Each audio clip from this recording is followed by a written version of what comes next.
இந்த மோடி மஸ்தான் வேலைன்னு தெரியுமா? மோடி மஸ்தான் வேலைன்னா அது நம்ம முதலமைச்சர்கிட்ட தான் படிக்கணும். எப்படியெல்லாம் மக்களை தேர்தலுக்காக வேண்டி ஏமாற்றலாம் அப்படிங்கிறத நமது முதலமைச்சர் உண்மையில் கைதேர்ந்தவர். காலையில் இன்றைக்கி டிவியை திறந்த உடனே முதலமைச்சர் வந்தார். 5000 ரூபா தருவோம் அப்படின்னு சொன்னாங்க. எனக்கு தூக்கி வாரி போட்டுட்டு, ஏற்கனவே 2021 தேர்தலில் முதலமைச்சர் 1000 ரூபா தாரேன்னு சொன்னாங்களே, அதுக்கப்புறம் 2 வருஷமாக ஆளையே காணல, சத்தமும் இல்லை. பாராளுமன்ற தேர்தல் வந்த பிறகு தான் அந்த 1000 ரூபா கொடுக்கணும் அப்படின்னு சொன்னாங்க.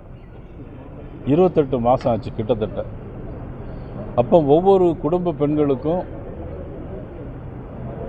அதுலேயும் பார்த்தீங்கன்னா ஒரு சிலருக்கு தான் கொடுத்தாங்க. அதுக்கப்புறம் இப்போ நமது துணை முதலமைச்சர் இப்போ வரை கொடுத்துட்ருக்காங்க. ஆனால் அதில் ஒவ்வொரு மகளிருக்கும் 28,000 ரூபா பாக்கி இருக்கு. ஒவ்வொரு மகளிருக்கும் ஏஎன்எஸ் பிரசாத் ஒவ்வொரு மகளிருக்கும் 28,000 ரூபா பாக்கி இருக்கு. அதுக்கப்புறம் பார்த்தீங்கன்னா அதை கொடுக்க ஆரம்பித்தாங்க. அதை கொடுக்க ஆரம்பிச்சுக்கிட்டு இப்போ பார்த்தீங்கன்னா திடீர்னு 5000 ரூபான்னு அறிவிச்சிருக்காங்க. எப்போ தேசிய ஜனநாயக கூட்டணியுடைய தமிழ்நாடு தலைவராக இருக்கக்கூடிய மதிப்புக்குரிய இபிஎஸ் அவர்கள் நாங்கள் வெற்றி பெற்றால் 2000 ரூபா தருவோம் அப்படின்னு சொன்னதுக்கு பிறகு இவங்க இப்போது அடுத்த ஆண்டு 2000 ரூபா தருவோம் அப்படின்னு சொன்னாங்க. ஆக நாங்கள் ஏதோ போய் தடுத்து நிப்பாட்டுறது போலவும், தடுத்து நிப்பாட்டுறது இதுக்கு முன்னாடியே நிப்பாட்டியிருக்கலாமே. ஏதாவது நாங்கள் கோர்ட்டில் போய் தடுத்து நிப்பாட்டுறதுக்கு பாரதிய ஜனதா கட்சியும் டெல்லியில் உள்ளவர்களும் தமிழகத்தில் உள்ளவர்களும் அதை தடுத்து நிப்பாட்டுவதற்கு முயற்சி செய்கிறார்கள். ஆகவே நாங்கள் உடனடியாக மக்கள் மீது அக்கறை கொண்டு 5000 ரூபா தருகிறோம். எப்படி 2000 ரூபா இந்த மாதம், அடுத்த மாதம் 2000 ரூபா அட்வான்ஸ். அதுக்கப்புறம் கோடைக்கால விடுமுறை நிதி இதுவரையிலும் கேள்விப்படாத ஒன்று. உண்மையில் நான் சம்மதிக்கிறேன் முதலமைச்சரை. நீங்கள் போன வருஷம் கோடைக்கால விடுமுறை நீங்கள் இந்த பத்திரிகை நிபுணர்கள் யாராவது வாங்கியிருக்கீங்களா? அதுக்கு முந்தின வருஷம் அந்த கோடைக்கால விடுமுறைக்கு 1000 ரூபா வாங்கியிருக்கீங்களா? எங்கேயும் வாங்கலை, எங்கேயும் கொடுக்கல. ஆனால் இந்த தடவை மட்டும் ஏன் 1000 ரூபா கொடுக்குறீங்க, 2000 சொல்லி 5000 ரூபா கொடுக்குறீங்க அப்படின்னா தேர்தலுக்கான அச்சாரம். தேர்தலுக்கான அச்சாரம் அது பீகாரை பார்த்து தமிழ்நாட்டில் அப்படி செய்கிறாங்களா? பீகாரில் 10,000 ரூபா கொடுக்கப்பட்டுச்சு, அதை பார்த்து தான் இப்போ தமிழ்நாட்டிலையும் செய்கிறாங்க. என்னை பொறுத்தவரை எப்படின்னா, இந்த 5000 ரூபாய்க்கு பின்னால் என்னெல்லாம் இருக்குது தெரியுமா? இந்த 5000 ரூபாய்க்கு பின்னால் தமிழ்நாடு முழுவதும் பள்ளிக்கூடத்தில் கஞ்சா, இந்த விற்பனை மறைக்கிறதுக்கு இந்த 5000. பெண்களுக்கு எதிரான பாலியல் வன்கொடுமை 55%. இந்த 5000த்துக்கு பின்னால் அதெல்லாம் மறைக்கிறது. இன்றைக்கி ஈரோடு, திருச்செங்கோடு பகுதியிலெல்லாம் தோட்டத்தில் யாரும் வசிக்க முடியல. வயதானவர்கள கையை காலை துண்டு துண்டாக வெட்டி காதை கடித்து கம்மல்லேருந்து அத்துட்டு போயிடுறாங்க. இதை மறைக்கிறதுக்கு 5000 ரூபா. இப்படி தான் இந்த நாட்டில் நடக்கக்கூடிய சட்ட ஒழுங்கு சீர்கேடு, போதைப் பொருள் இதெல்லாம் மறைப்பதற்கு இன்றைக்கி 5000 ரூபா கொடுக்குறாங்க. இந்த 5000 ரூபாயும் எப்போ கொடுப்பாங்க? வர முடியாது. ஆனால் ஒருவேளை எப்போ தெரியுமா கொடுப்பாங்க? ஒருவேளை 2021 பாராளுமன்ற தேர்தல் வருதுல்ல, அப்போ தான் கொடுப்பாங்க. ஒருவேளை அது வரைக்கும் இந்த 5000 ரூபா எப்படி இருக்கும்? சரி, உங்களுக்கு இன்னொரு கேள்வி. போன வருஷம் பொங்கலுக்கு ரூபா கொடுத்தாங்களா? இல்லை. அதுக்கு முந்தின வருஷம் பொங்கலுக்கு ரூபா கொடுத்தாங்களா? இல்லை. சார், இதெல்லாம் தேர்தலுக்கான அச்சாரம். நான் சொல்கிறேன், நீங்கள் சொல்லுறது சரிதான், சேர்த்து கொடுத்துட்டாங்களா? சரிதான். அப்போ ஒன்று செய்வாரா?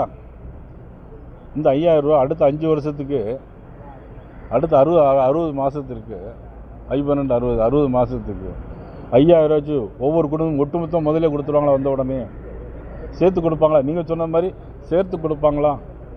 இதெல்லாம் தேர்தலுக்கான ஒரு அச்சாரம். ஆனால் யாரும் மக்கள் இனிமேல் ஏமாற தயாராக இல்லை.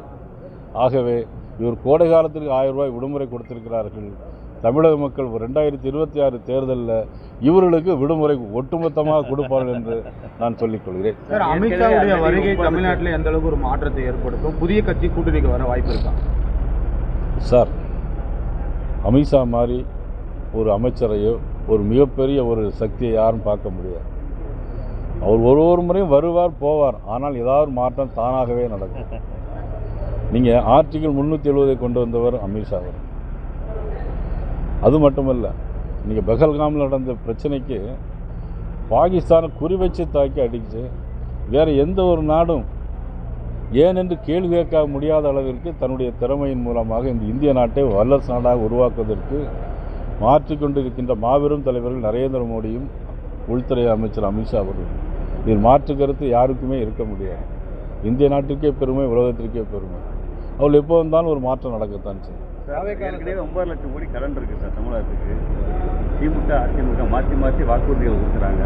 ஃபியூச்சரில் அது நடக்குமா, அது வாக்குறுதியை நிறைவேற்ற முடியுமாங்கிற ஒரு கேள்வி இருக்குது சார். இது தேசிய ஜனநாயக கூட்டணி ஆட்சிக்கு வந்தால் நாங்கள் கொடுக்கக்கூடிய உறுதிமொழிகள் நிச்சயமாக நிறைவேற்றப்படும்.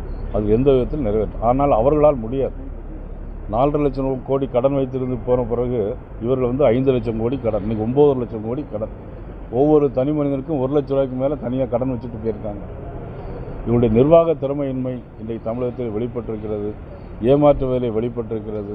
துப்புரவு தொழிலாளர்கள் பிரச்சனையாக இருந்தாலும் சரி, சத்துணவு அங்கன்வாடி ஊழியர்களுடைய பிரச்சனையாக இருந்தாலும் சரி, எல்லாமே ஏமாற்று வேலை. ஆர்டிகல் தேர்தல் அறிக்கை 313 அங்கன்வாடி பணியாளர் சத்துணவு பணியாளர்களுக்கு காலமுறை ஊதியம் வழங்குவோன்னு சொன்னாங்க, கொடுக்கலை. பழைய ஓய்வூதிய பென்ஷன் கொடுப்போம் என்று சொன்னார்கள், தேர்தல் அறிக்கையில் செய்யலை. எதையுமே இவர்கள் சொன்னது செய்யவில்லை. ஒன்று ஓடாத பஸ்ஸுக்கு ஓசி பஸ்ஸில் ஏறுவோன்னு பெண்களை விட்டு இப்போ பஸ்ஸு எங்கேயுமே ஓடலை. ஆனால் மதிப்புக்குரிய இபிஎஸ் அவர்கள் ஆண்களுக்கும் சேர்த்து நிச்சயமாக நாங்கள் அனுபவிப்போம்னு சொல்லியிருக்கிறாங்க. நிறைய திட்டங்களை அறிவிச்சிருக்கிறாங்க. நிச்சயமாக தேசிய ஜனநாயக கூட்டணி ஆட்சிக்கு வரும் எல்லா திட்டங்களும் வரும். தலைவர் எங்களுக்கு எதிரியாக திமுக மட்டும்தான் இருக்கு, மற்றவங்கெல்லாம் மக்களால் தோற்கடிக்கப்பட்டவர்கள், நிராகரிக்கப்பட்டவர்கள் அப்படின்னு பேசியிருக்காரு சார். ஐயோ பாவம், எங்கள் அண்ணன் செங்கோட்டையன் ஒரு வாரமாக தேடிட்டு இருக்காரு அவரை பார்க்கறதுக்கு. எங்கள் அண்ணன் செங்கோட்டையன் ஒரு வாரமாக அப்பாயின்மெண்ட்னு வெளியே சொல்லிட்டு இருக்காரு. உண்மையிலே கஷ்டமாக இருக்கு எனக்கு. என்னோட பெரிய சீனியர் அவரை போய் பார்க்க முடியல. அவர் எப்படி சார் வீட்டுக்குள்ளேருந்து வெளியே மக்களை பார்க்க முடியும்? இன்னைக்கு கூட என்னுடைய விஸ்வ இந்து பரிஷத்தினுடைய முன்னாள் காவல்துறை அதிகாரியான அவனுடைய மகன் இன்றைக்கு படுகொலை செய்யப்பட்டிருக்கிறார். இந்த நாட்டில் மிகப்பெரிய வேதனை. எங்கே பார்த்தாலும் படுகொலைகள். இன்றைக்கி பார்த்தீங்கன்னா ரொம்ப கஷ்டமாக நீங்கள் ஒரு டிஜிபியை கூட போட முடியல. ஒரு டிஜிபியை அந்த அரசாங்கத்தால் நியமனம் செய்ய முடியல. யார் சீனியர் யார் ஜூனியருங்கிறது கூட அவங்களால கண்டுபிடிச்சு போட முடியாத ஒரு சூழ்நிலை. சட்டம் ஒழுங்கு ரொம்ப கெட்டு போயிருக்கு. நிறைய படுகொலை, 5000க்கும் மேற்பட்ட படுகொலைகள் இந்த 5 ஆண்டுகளில் நடந்திருக்கு. இதுக்கெல்லாம் ஒட்டுமொத்தமாக முடிவு கட்ட வேண்டிய கால சூழ்நிலை தமிழக மக்களுக்கு ஏற்பட்டிருக்கிறது. நான் ஒரு ஆட்சியை குறை சொல்ல வேண்டும் என்பதற்காக சொல்லவில்லை. நான் சொன்னதெல்லாம் உண்மையா இல்லையா என்பதை தீர்மானித்து பார்த்து மக்கள் வாக்களிக்க வேண்டும் என்று கேட்டுக்கொள்கிறேன். நன்றி, வணக்கம்.